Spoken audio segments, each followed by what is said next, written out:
what's the difference between counseling and therapy?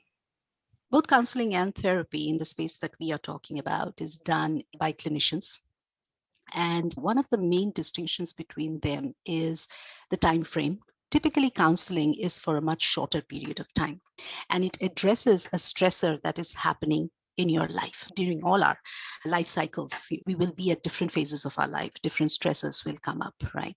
We will have a set skills that we have been using, and then a stressor comes up and we need to either expand on those skills or make sense of them. So that's when counseling comes up. Again, a little bit of a short term and more outward directed, right?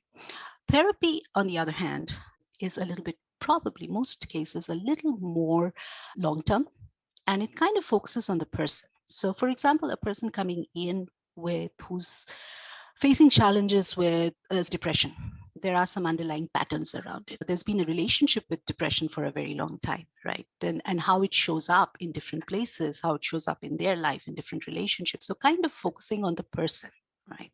With professional understanding and insight around it, a little longer period of time. So that would be the basic distinction. And as I said, they're used interchangeably because at all times it's not possible to discern easily. It's not easy to put them into different boxes. So typically what happens for us is somebody may come in for counseling because they're facing a stressor, but as we start to unpack, something more comes up. The underlying things can be more, and that's when it kind of takes on a therapeutic direction.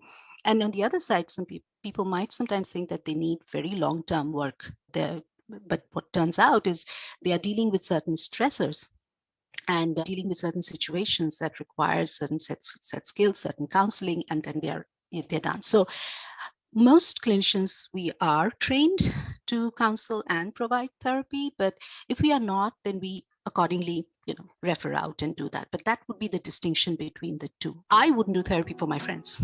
There's a reason why we have these ethical boundaries. Mental health is real. Listen to yourself. You are your best judge. Therapy works. Making the fit with the right therapist, that's where the actual work is. You are important. Your mental health is just as important as your physical health.